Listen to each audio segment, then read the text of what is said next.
Hey, stop scrolling for a second. Because what I'm about to tell you actually happened to a woman who smiled through the worst humiliation of her life, while holding a secret that would bring an entire hotel empire to its knees. Her husband looked her dead in the eye, pointed at a mop closet, and told her that's where she'd be sleeping tonight. He had no idea at all. By the end of this story, you'll understand why some people should never judge a woman by the suitcase she's dragging behind her. Welcome back, my friend. I'm so glad you're here with me today. Before we dive in, tell me, where are you watching from? Which country do you call home? Drop it in the comments. I read every single one. Today's story is one of the most emotional, most satisfying stories I've ever told on this channel. A story about pride, betrayal, and the quiet power of a woman who was never what she seemed. Stay with me until the very end, because the ending of this one, you will not see it coming. Nobody in that lobby knew who Amara Whitfield really was. Not even the man who married her. It was a Friday evening in downtown Atlanta, and the Royal Heritage Hotel glittered like something out of a movie. Chandeliers the size of small cars hung from the ceiling. Marble floors reflected golden light. Tonight was the biggest night of Malcolm Reeves' career, the annual Hospitality Leaders Gala, where the top executives in the hotel industry gathered to celebrate deals, promotions, and each other. Malcolm had worked his way up from a regional manager to a vice president of operations at Everstone Hotel Group, a rival chain trying to challenge Royal Heritage's dominance. Tonight he wasn't just attending. He was being considered for a partnership deal that could change his life. And he had brought two women with him. One was his wife, Amara. Quiet, unassuming, dressed simply in a maroon dress she'd owned for 3 years. She didn't wear flashy jewelry. She didn't need to be the center of attention. She smiled at people, remembered their names, asked about their kids. People liked her, but nobody really saw her because Malcolm made sure of that. The other woman was Simone Carter, his executive consultant, though everyone at Everstone quietly understood what that really meant. Simone wore a gold gown that caught every light in the room. She laughed loudly at Malcolm's jokes. She touched his arm like she owned it. Amara had known about Simone for 8 months. She hadn't said a word. When they arrived at the front desk to check in, Malcolm handed over 2 reservation confirmations. One was a presidential suite on the 40th floor, booked under Simone's name, for the client meeting, he'd told Amara, though everyone in that lobby could see the truth plainly on his face. The other reservation, a storage room adjustment, Malcolm called it, loud enough for the front desk staff and half the lobby to hear. My wife will just need something basic for tonight. Somewhere out of the way. She won't be attending the main events anyway. The young receptionist, a woman named Priya, froze. She looked at her screen, then at Amara, then back at Malcolm. Sir, the only available space that fits that request is, she hesitated. It's actually a converted housekeeping closet on the 2nd floor. It's not really meant for guests. That's fine, Malcolm said, waving his hand like he was swatting a fly. She won't mind. Right, honey. The entire lobby had gone quiet.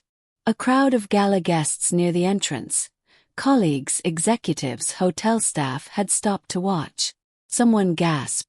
A young valet whispered something to another.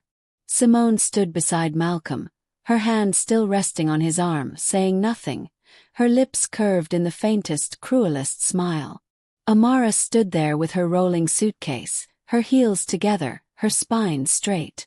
She didn't cry. She didn't argue. She simply looked at Priya and said softly, "It's all right. Show me the way." But here's what nobody in that lobby knew. Not Malcolm, not Simone, not even sweet, panicked Priya at the front desk. Amara Whitfield had walked through the doors of Royal Heritage hotels more times than anyone could count. She knew the exact thread count of the sheets on the 40th floor. She knew the name of every general manager in all 62 locations across the country. She knew because 11 years ago, before she'd ever met Malcolm Reeves, she had built this hotel chain from a single struggling property her late father left her, into a $45 billion empire. Nobody knew because Amara had never told them. Not her husband. Not his colleagues. Not a single soul at that gala. She had done it on purpose. And tonight, as she followed a mortified young receptionist toward a mop closet on the second floor, something inside Amara Whitfield finally, quietly, decided enough was enough. The truth about Amara went back further than anyone would guess. Her father, Theodore Whitfield, had been a janitor before he became an entrepreneur. He'd spent 20 years cleaning hotel lobbies just like the one Amara now stood in, dreaming of the day he'd own one instead of mopping its floors. In 1998, he scraped together every dollar he had and bought a single rundown motel outside Charlotte, North Carolina. He named it Royal Heritage, because he wanted his children to inherit something no one could ever take from them: dignity. Amara grew up watching her father work 18-hour days. She folded towels beside him as a little girl. She learned to read a balance sheet before she learned to drive. When he passed away suddenly from a heart attack when Amara was 26, he left her that single motel and a mountain of debt. Everyone told her to sell it. Everyone told her a young black woman with an economics degree and no real business experience would never survive in an industry run by old money and older egos. She didn't listen. For the next 11 years, Amara rebuilt her father's legacy piece by piece. She negotiated her first expansion loan sitting in a diner because no bank would meet with her in their offices. She slept in her own hotels during renovations because she couldn't afford outside staff. She made mistakes, brutal, expensive mistakes, and she survived every single one of them. By the time she was 34, Royal Heritage Hotels had grown from one broken-down motel to 62 luxury properties across 18 states. She restructured the company under a holding group called Whitfield Legacy Partners, deliberately keeping her name off press releases, off headlines, off everything.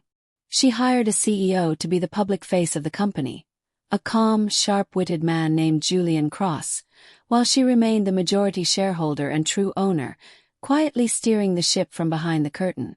Why hide? Because Amara had learned something painful early on. The moment people knew she had money, they stopped seeing her. They saw dollar signs. They saw an opportunity. Her college boyfriend had left her the week he found out about the debt she'd inherited, assuming poverty, not wealth. And later, when whispers of her success began to spread in certain circles, she noticed the opposite happening. People got close to her fast, too fast, flattering her, complimenting her, orbiting her like moons around a planet they wanted to mine.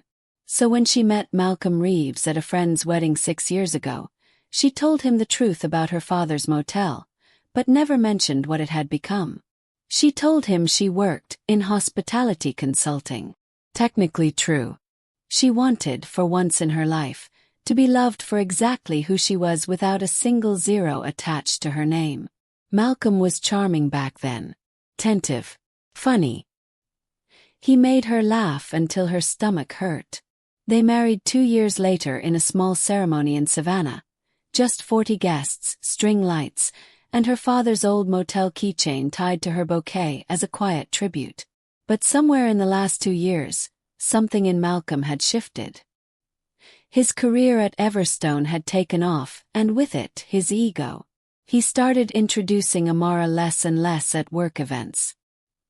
He started making comments about her quiet job, her boring hobbies, wondering aloud why she never seemed ambitious. He never asked what she actually did all day. If he'd ever once really asked and really listened, he would have learned that his wife had personally approved the very gala decor budget for the room he was standing in tonight. Instead, he had just pointed her toward a mop closet, in front of everyone, and gone back to smiling at Simone. Amara followed Priya down a service hallway, past humming vending machines, toward a door with a faded sign that read storage. Staff only. Priya's hands were shaking as she reached for her master key. "Ma'am, I am so sorry," Priya whispered. "This has never happened before. I don't even know why the system allowed this booking. I need to call my manager." Amara placed a gentle hand on the young woman's arm. "Priya," she said softly, reading the name tag. "You didn't do anything wrong. Open the door." The door creaked open to reveal exactly what you'd expect. Mop buckets, folded linens on metal shelving, the sharp smell of bleach, a single bare bulb overhead. Amara stepped inside and looked around slowly. Then she did something that made Priya's breath catch in her throat. She smiled. "You know," Amara said quietly, almost to herself, "my father used to say the view from the bottom teaches you more than the view from the top ever could." She turned to Priya. "Can you do me one favor?" "Anything," Priya breathed. "Call Julian Cross. Tell him Amara needs him. Tonight." "Here." Priya blinked. "Julian Cross. The CEO of Royal Heritage." "Yes," Amara said, setting her suitcase down gently on the concrete floor. "Tell him it's time." 20 minutes later, the gala ballroom buzzed with laughter, clinking champagne glasses, and the low hum of executives networking beneath crystal chandeliers. Malcolm stood near the center of the room, Simone at his side, shaking hands with the head of Everstone's board, feeling, for the first time in his career, like he had truly arrived. That's when the doors at the far end of the ballroom opened. Julian Cross walked in first. Tall, silver-haired, impeccably dressed, the kind of man whose presence made entire rooms quiet down without him saying a word. Every hotel executive in that ballroom recognized him instantly. He was a legend in the industry, famous for turning Royal Heritage into the most respected luxury chain in the country. Conversations stumbled to a halt. People turned. Malcolm straightened his jacket instinctively, the way you do when someone important walks in and you want to be noticed. But Julian wasn't looking at Malcolm. Beside Julian walked a woman in a maroon dress, dragging a small rolling suitcase behind her. Her chin lifted, her eyes calm. "Amara." A ripple of confused whispers spread through the crowd. Malcolm's stomach dropped, though he couldn't yet explain why. Simone's smile faltered. Julian Cross stepped up to the small stage at the front of the ballroom, where the CEO of Everstone had just finished his opening remarks. He gently took the microphone, and the room fell into stunned silence. "Good evening, everyone," Julian said, his voice smooth and steady. "I apologize for interrupting the celebration, but something happened tonight that I believe deserves to be addressed publicly, and I think you'll understand why in about 30 seconds. He turned and gestured toward Amara, who stood quietly at the edge of the stage. "For those of you who don't know her," Julian continued, "this is Amara Whitfield, daughter of Theodore Whitfield, founder of Royal Heritage Hotels. And for the last 9 years, she has served as majority owner and chairwoman of Whitfield Legacy Partners, the company that owns this hotel, and 61 others across this country." The silence that followed was the kind you could feel in your chest. Malcolm's champagne glass slipped slightly in his hand. His mind was racing, trying to make sense of words that simply would not fit together. Owner. Chairwoman. Whitfield. His wife's maiden name. He had heard it 1,000 times and never once thought to ask. "Tonight," Julian went on, "Mrs. Whitfield checked into this hotel as a guest, under her married name, and was directed by her own husband to a staff storage closet, while another woman was placed in our presidential suite. I want to be very clear. This was not a hotel error. This was a personal decision, made in front of our staff, by a man attending tonight's gala as a representative of Everstone Hotel Group." Every head in the ballroom slowly turned toward Malcolm. His face had gone the color of old paper. Simone's hand slid off his arm as though it had suddenly caught fire. "I share this," Julian said, his tone gentle but unwavering, "not to embarrass anyone beyond what their own choices have already done, but because Mrs. Whitfield asked me to. She believes, and I agree, that how we treat people when we think no one important is watching says more about our character than any deal we'll ever close in a boardroom." Amara stepped forward and gently took the microphone from Julian. The room was so quiet you could hear the ice settling in the glasses. "I'm not going to give a long speech," she said, her voice steady, warm, without a trace of anger. "I just want to say this. My father cleaned hotel lobbies for 20 years so that one day, his children would never have to feel small in a room like this one. Tonight, I stood in a closet that used to be exactly the kind of room he once cleaned. And do you know what I felt?" He paused. The whole ballroom leaned in. "Peace," she said. "Because I remembered who I am. Even when the person who promised to cherish me forgot." She looked directly at Malcolm for the first time since walking into that room. Not with hatred. Not even really with sadness. Just with a clarity that seemed to cut straight through him. "I hope," she said softly, "that everyone in this room learns tonight what I've known my whole life. You never really know who someone is by the room you put them in. You only find out who you are." She handed the microphone back to Julian and walked off the stage, her small suitcase rolling quietly behind her, leaving 400 of the most powerful people in the hotel industry standing in absolute stunned silence, and leaving her husband standing frozen beside the woman he'd chosen over her, watching his entire world quietly, irreversibly fall apart.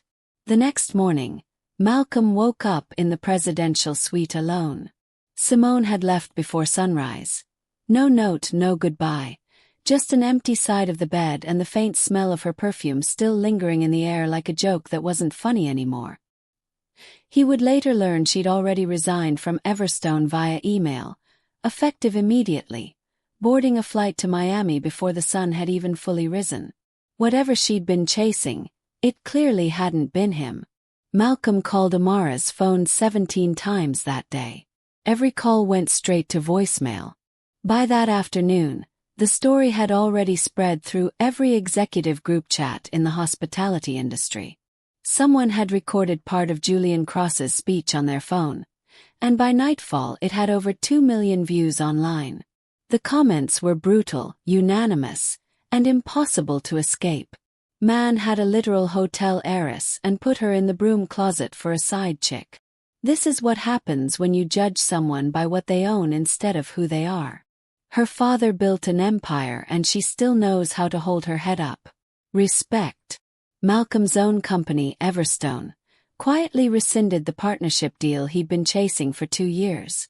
Not because of any contract clause, but because no board wanted to publicly align itself with a man who had just become an internet symbol for arrogance and betrayal. His boss called him into a private office 2 days later and, without much ceremony, suggested he explore other opportunities. He lost the promotion. He lost his reputation in an industry built entirely on reputation. And slowly, painfully, it began to dawn on him that he had also lost something far more valuable than either of those things. He drove to the small house they shared on the outskirts of Atlanta. Modest, comfortable, exactly the kind of house you'd expect from a hospitality consultant, not from a woman worth billions. He realized now, standing in the driveway, staring up at the porch light Amara always left on for him, that she had never wanted the mansion. She had never asked for anything extravagant in 6 years of marriage. She had simply asked to be seen. He knocked. No answer. Her car was gone. He tried her phone again. Voicemail. He sat down on the porch steps and, for the first time in longer than he could remember, Malcolm Reeves actually let himself think, really think, about who his wife truly was. Not the woman he'd built in his head to justify his own wandering eye. Not the quiet, unambitious version he'd used as an excuse. The real Amara. The woman who remembered the names of every waiter at every restaurant they ever visited. The woman who spent Saturday mornings volunteering at a shelter and never once mentioned it to his colleagues, because she wasn't doing it for credit. The woman who had built an empire from a single broken-down motel and never once used it to make him feel small, even though she clearly could have at any moment if she'd wanted to. He thought about the mop closet. About how, when he pictured it now, it wasn't humiliation on her face he remembered. It was calm. It was the face of a woman who had survived far worse rooms than that one and had never needed him, or anyone to validate her worth. For the first time in years, Malcolm cried. Not because he'd lost the deal or the reputation or even Simone. He cried because he finally understood exactly what he had thrown away, and exactly why she deserved so much better than the man who had thrown it. Amara had gone to the one place she always went when the world got too loud. Her father's original motel outside Charlotte. It still stood, faithfully preserved, though it hadn't taken paying guests in over a decade. Whitfield Legacy Partners maintained it as a private retreat and a living museum of sorts. The very first room her father ever rented out sat exactly as it had in 1998, complete with the same faded floral bedspread and the small brass key he'd hung on the wall the day he bought the place. She sat on the front steps that evening with a cup of coffee, watching the sun dip low behind the pines, and let herself finally feel everything she'd swallowed the night before. Not anger at Malcolm, that had already burned through her weeks ago, the moment she'd first suspected Simone. What she felt now was something quieter, heavier. Grief. Grief for the version of her marriage she had once believed in. Grief for the years she'd spent shrinking herself, softening her achievements, editing her own life down to something small enough that Malcolm would never feel threatened by it. Her assistant, Denise, found her there around 8 that evening, having tracked her down through the property's security log. "You didn't have to come," Amara said without turning around. "I know," Denise said, sitting beside her on the steps. "I wanted to." They sat in silence for a while before Denise finally asked the question that had clearly been sitting on her tongue all day. "Are you going to leave him?" Amara considered the question for a long moment, turning her coffee cup slowly in her hands. "I think," she said finally, "I already left him the moment I smiled and said, 'It's all right,' in that lobby. Everything after that has just been paperwork." Denise let out a soft, surprised laugh. Not because it was funny, but because it was so entirely, calmly true, and so exactly like the woman she'd worked for over the past 6 years. Over the following 2 weeks, Amara filed for divorce quietly, without a single press release, without a single public statement, without ever once mentioning the specifics of her wealth or her company in the legal filings beyond what was legally required. She didn't need the world's sympathy. She'd never needed the world's attention at all. But something unexpected began to happen. Young women, hotel employees, small business owners, single mothers trying to build something from nothing, began reaching out to Royal Heritage's corporate office by the dozens, then the hundreds. They'd seen the viral video. They wanted to know more about the woman who had stood in a mop closet and, instead of breaking, had simply reminded an entire room full of powerful people what dignity actually looked like. Julian Cross brought the letters to Amara personally one Tuesday morning, a thick folder of printed emails and handwritten notes. "You didn't ask for any of this," he said, setting the folder gently on her desk. "But I think it might be worth doing something with it." Amara opened the folder and began reading. A hotel housekeeper in Ohio, raising 3 kids alone, thanking Amara for reminding her that no job made her less valuable as a human being.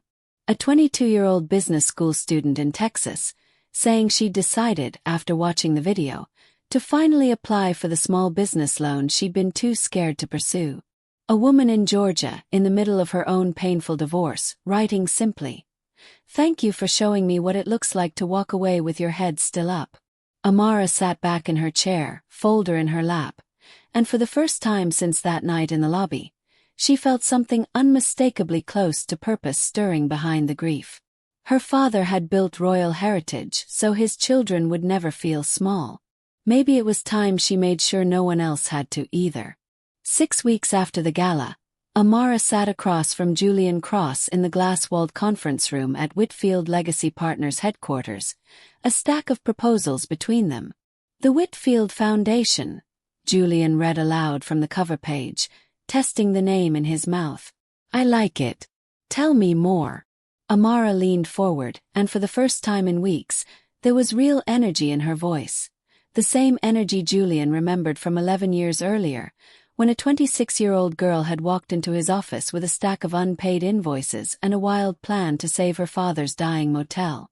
A scholarship and microloan fund, she said, for women rebuilding their lives from nothing. Divorce, widowhood, job loss, starting over after leaving something that wasn't serving them anymore. My father gave people a second chance when the whole industry told him he was too old, too broke, too much of a nobody to build anything real. I want to do the same thing on purpose for people who need it. Julian smiled. The kind of smile that came from 20 years of watching someone turn their pain into something useful instead of letting it calcify into bitterness.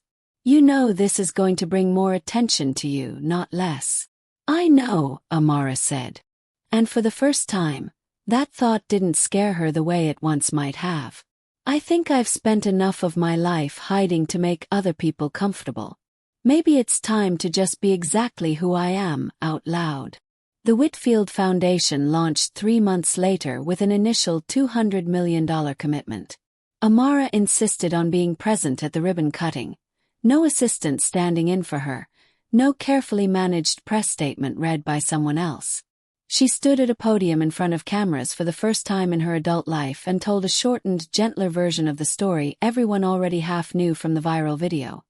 A story about a mop closet, a marriage that ended, and a father's motel that had taught her everything she needed to know about starting over.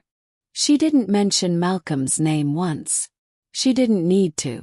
Everyone in that room already understood exactly who she meant, and more importantly, understood that he no longer mattered to the story she was choosing to tell about her own life. Priya, the young receptionist from that night, received a call from Amara's office 2 weeks after the gala. Amara had never forgotten the shaking apology in that hallway, the kindness in a stranger doing her best in an impossible situation. I'd like to offer you a position, Amara told her over the phone, as my executive coordinator. Full scholarship for your hospitality management degree included, if you're interested. Priya cried on the phone for almost a full minute before she could say yes. Meanwhile, at Everstone, Malcolm's professional life had quietly crumbled into something almost unrecognizable. Without the partnership deal, without his previous reputation, he'd been demoted to a regional role in a smaller market 2 states away. He watched from a painful distance as news of the Whitfield Foundation spread across every hospitality trade publication in the country, each article a fresh, unintentional reminder of exactly what and who he had lost. He sent Amara one final letter, handwritten, no lawyers involved. He didn't ask for forgiveness. He didn't ask for a second chance. He simply wrote, I finally understand that I never actually knew you.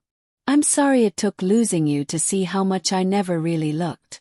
I hope whatever you build next brings you the peace I clearly never gave you. Amara read the letter once, standing in her office, late in the evening light. She folded it carefully and placed it in a drawer, not out of sentimentality, but as a quiet reminder to herself of a lesson she never wanted to forget. How easily people mistake quietness for smallness, and how much strength it takes to stay kind in a world that keeps underestimating you. Then she closed the drawer, turned back to the stack of foundation applications on her desk, and got back to work. A year passed. The Whitfield Foundation had, by then, funded over 4,000 small business loans and 300 full scholarships across the country. Priya had finished her first year of hospitality management courses with top marks, working alongside Amara 3 days a week and attending class the other 4.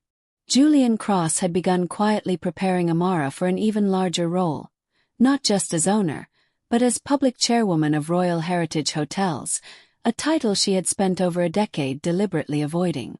You built this company in the shadows, Julian told her one afternoon, watching her review a new hotel design for a property opening in Denver. Don't you think it's time it finally had your name on the door? Amara considered it for a long moment, running her fingers along the edge of the blueprint. She thought of her father, sweeping lobby floors in the dark after guests had gone to bed, dreaming of a day his name might mean something in this industry. She thought of the girl she'd been at 26, terrified and in debt, told by everyone that she didn't belong in rooms like this one. "Yes," she said finally, a small, steady smile crossing her face.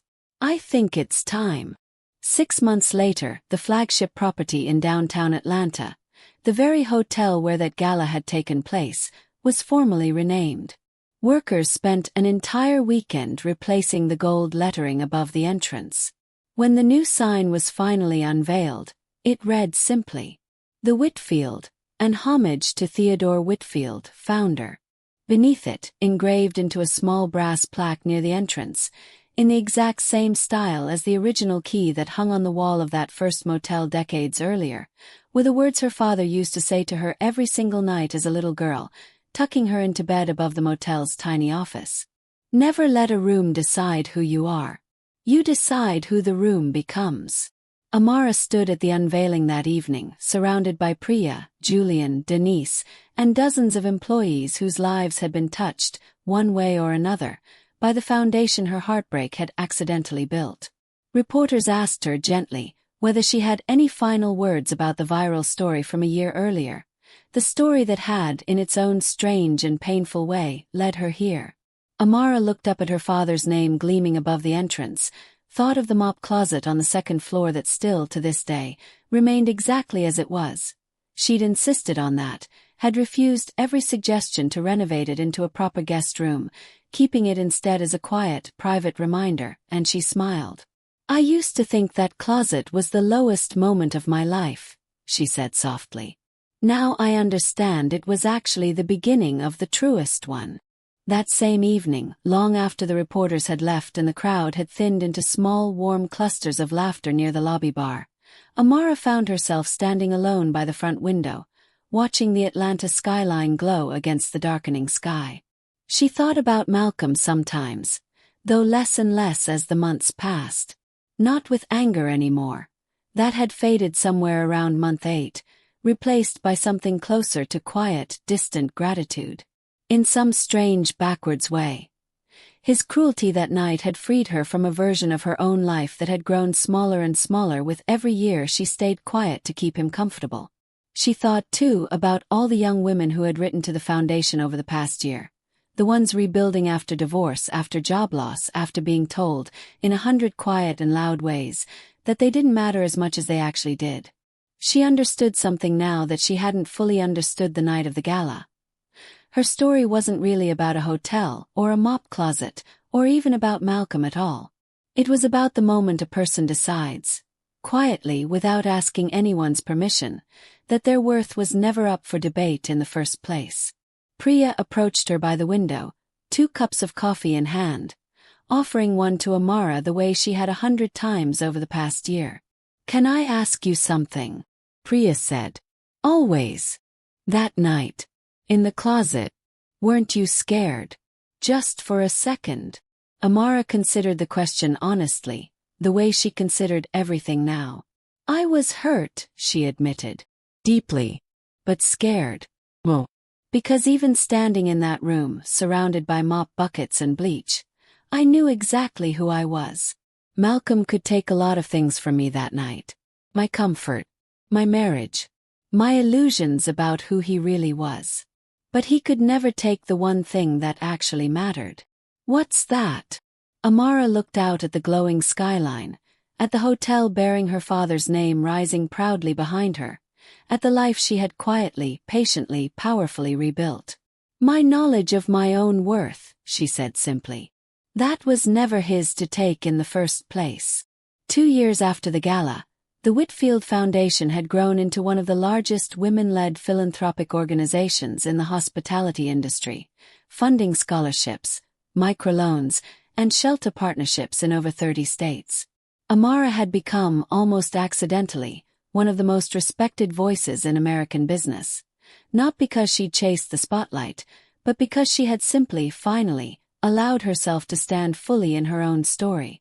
She never remarried, though not out of bitterness. She dated occasionally, cautiously, and found, over time, a quiet peace in her own company that she'd never fully experienced before. Not in her marriage, not even in the years leading up to it. For the first time in her adult life, Her home wasn't something she managed around someone else's comfort. It was entirely, unapologetically her own. Priya, meanwhile, had finished her degree and been promoted to general manager of the very hotel where she'd once nervously handed Amara a key to a mop closet. On the anniversary of that night each year, she quietly left a small bouquet of white roses outside that same closet door, a private tradition between herself and Amara, a reminder of the night that had changed both their lives. Malcolm, for his part, faded slowly into an ordinary, unremarkable life. He remarried 2 years later to a woman who, by all accounts, he treated with far more care and humility than he'd ever managed to show Amara, perhaps the only real evidence that some part of that painful lesson had actually stuck. He never spoke publicly about that night again. He didn't need to. The internet and the industry had never forgotten for him. Amara thought about him rarely now, and when she did, it wasn't with anger, but with a kind of distant, almost tender understanding. The understanding you feel for a chapter of your life that hurt terribly while you were living it, but that you can now recognize clearly as the very thing that pushed you toward who you were always meant to become. On a quiet Tuesday morning, exactly 3 years after that night in the lobby, Amara stood once again at the front doors of the Whitfield, watching the early morning light spill gold across the marble floor her father had once dreamed of owning. A new employee, nervous, young, clearly on her first week, dropped a stack of folders near the front desk, scrambling apologetically to pick them up. Amara knelt down without hesitation and helped her gather them, smiling warmly. "Thank you so much," the young woman stammered, clearly unaware of exactly who she was speaking to. "I'm so sorry, I'm still learning everyone's names." "Don't apologize," Amara said gently, standing and handing over the last folder. "Everyone starts somewhere. What's your name?" "Keisha." "Well, Keisha," Amara said, smiling, "welcome to Royal Heritage. I have a feeling you're going to do wonderful things here."